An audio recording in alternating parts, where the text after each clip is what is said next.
Hello everyone. In this video I'm going to be showing you how you can create a photo effect using GIMP. And you may have seen these online or maybe on a computer or somewhere.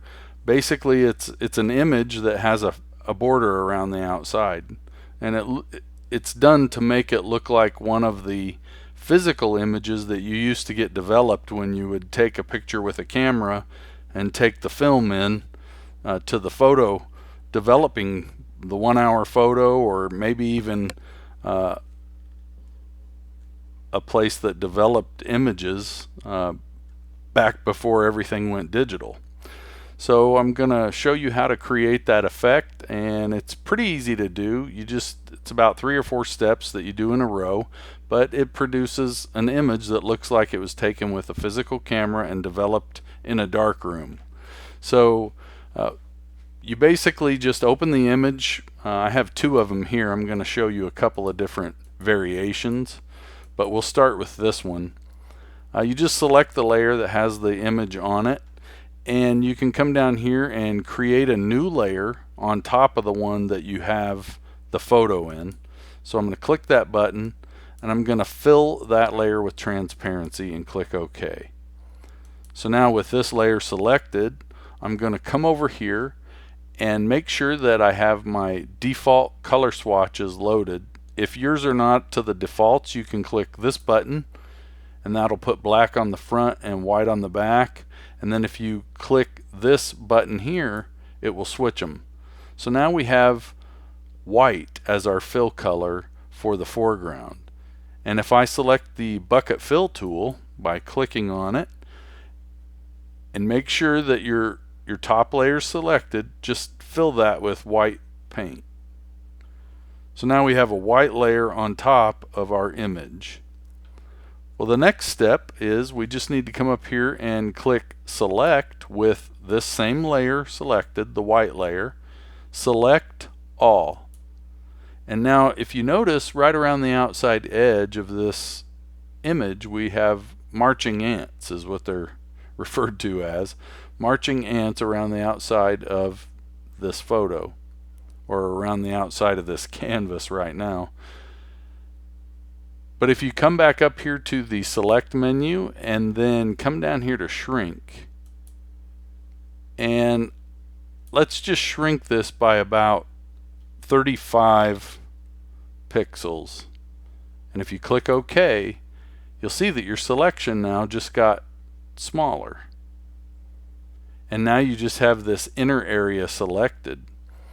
So if you're still on the white layer, all you have to do is hit your delete key on your keyboard, and that will remove everything inside of that selected area. And then if you come up here and click select and click none, that will deselect everything, and you have an image that has a white border around the outside. Now you could merge these layers and make it a single layer. You could export it like this, and you could even export it to a PDF with a 300 dpi resolution and take it in somewhere and have it actually printed out on photo paper. So you could do a lot of things with this after you get your image set up the way you want it. So that's the first demonstration. The next one that we'll do is very similar to that, but I'm going to show you how you can duplicate what looks like it was taken on one of those Polaroid cameras from about 30 or 40 years ago. So the first thing you need to do is basically do the same thing that we just did on the other image, but I'm going to start out here by cropping this image so that it's a little bit taller than it is wide. And I'm going to make sure that my aspect ratio is not fixed here. If it's fixed, then you won't be able to freely select how you want. So if you just make sure that's not clicked, and then drag out a selection that's a little bit taller than it is wide. And if we just click that and then come over here and flatten the image. Now flattening it kind of removes all the excess pixels that are hanging off of the outside of the canvas area. So after you do that, we basically do the same thing that we did a minute ago. We click select all, and then we do select shrink, and I'm just going to leave it like it was at 35 and click OK, and it shrinks it down. And now I'm going to show you an alternative way to do this. We've shrunk this down, but we don't have a layer here that's filled with white. So I'm going to create another layer here, fill it with transparency. And so now we're kind of in the same place that we were before, but if we were to put our paint bucket if we fill this with white, it's going to fill in the middle, and we want to fill in the outside edge. So really all we need to do is come up here and click the select menu, and then come down here and click invert. And what that did, it's not going to look much different, but what it did was it inverted what was selected. So now instead of the middle of the image being selected, that outside border is what's selected. So now if we grab our bucket fill tool and just put the crosshairs anywhere on that outside border and click it, it's going to fill that area with white. So now what we need to do is just come up here and click select none, and that removes our selection.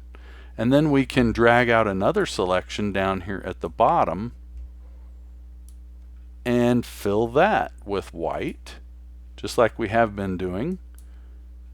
And now you'll see that we have, after we click select none, we have what looks like one of those Polaroid images that you used to be able to make your notes on right here in this white area at the bottom.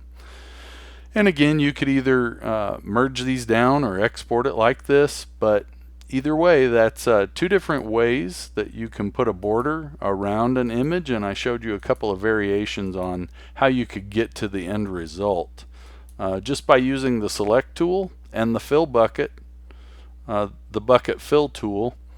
And so that's how you create that photo effect using GIMP. I hope that helps, and thanks for watching.